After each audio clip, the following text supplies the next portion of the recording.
Friends, welcome to my channel. నేను మీకు last వీడియోలో సోలార్ సిస్టమ్ గురించి చెప్పాను కదా. ఇందులో మన భూమి ఎలా ఏర్పడింది, భూమి మీద మొత్తం జీవం ఎలా ఏర్పడింది, సూర్యుడు ఏర్పడిన తర్వాత మిగిలిపోయిన గ్యాస్ రాళ్ళు అన్నీ కలిసి ఒక మండుతున్న గోడలా తయారైంది. అదే మన భూమి. మొదట్లో మన భూమి కూడా ఎక్కడ చూసిన లావా ప్రయాస్తూ ఒక నరకంలాగానే ఉండేది.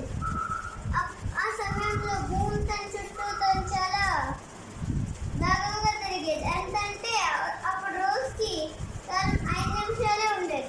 అప్పుడు మార్స్ గ్రహం అనే ఒక పెద్ద గ్రహం వచ్చి భూమిని నిరంతరం ఢీకొట్టడం జరిగింది. అందులో భూమి కొంత శాతం చెల్లాచెదరైపోయింది. అదే మనకున్న చంద్రుడు. చంద్రుడు ఏర్పడిన మొదట్లో భూమికి చాలా దగ్గరగా 23.22 మాత్రమే ఉండేవాడు. కానీ ఇప్పుడు ఇంత దూరం వెళ్ళిపోయాడు. 3,84,400 ఇక్కడికి వచ్చాడు. ఎత్తుకి సూర్యుడు చుట్టూ 10 సంవత్సరాలకి తిరుగుతాడు. ఆ గ్రహం బలంగా ఢీకొట్టడంతో 23.5% ఉంగి ఇప్పటికీ తిరుగుతోంది. ఇప్పుడు మన ఎర్త్ పైన అలాగ ఉంగి తిరగడం వల్ల ఇలాగ ఋతువులు అనేది ఏర్పడుతున్నాయి. అలాగే జీవం కొనసాగుతోంది. ఇలాగుంటే భూమి పైన లావా అంతా భూమి పైన ప్రవహిస్తూ ఉండేది. లోపల లావా 1000 డిగ్రీల సెల్సియస్, బయట అంతరిక్షం మాత్రం 270 డిగ్రీ సెల్సియస్.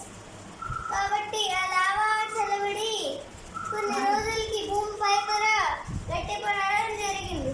ఈ సమయంలో మన ఎర్త్ మొత్తం కార్బన్ డైఆక్సైడ్తో నిండిపోయిన ఒక బౌల్ లాగా ఉంది.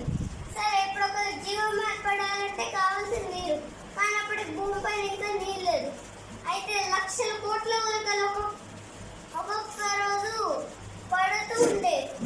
ఈ ఉల్కలు ఇందులో ఐస్ క్యూబ్లు ఉన్నాయి.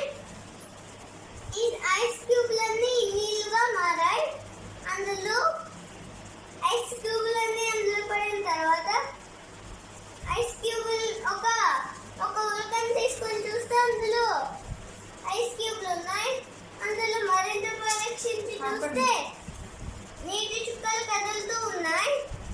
అలాగా ఈ భూమి మీద పైన కొన్ని లక్షల కోట్ల ఉల్కల ద్వారా ఈ భూమి మీదకి నీరు అనేది వచ్చింది.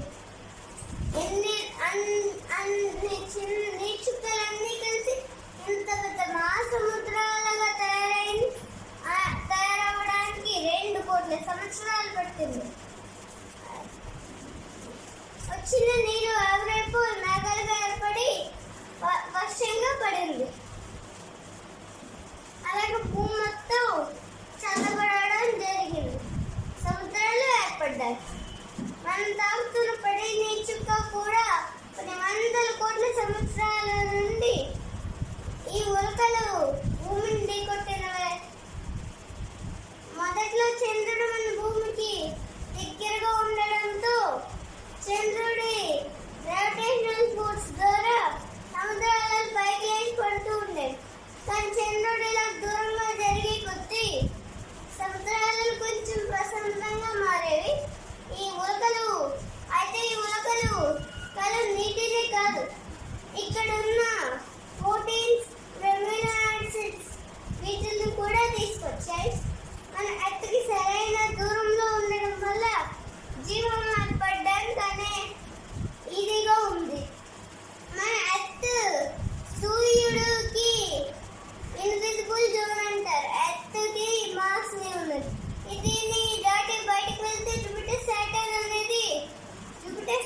యురేనస్, నెప్ట్యూన్ ఇవన్నీ కూల్గా ఉన్న ప్లానెట్స్. ఇవన్నీ హాట్గా ఉన్న ప్లానెట్స్. Mercury, Venus. ఇందులో ప్రతి కణం కూడా, ప్రతి జీవి కూడా కోట్ల కణాలతో. మొట్టమొదటి జీవి ఒక కణమే ఉన్న జీవి. అంటే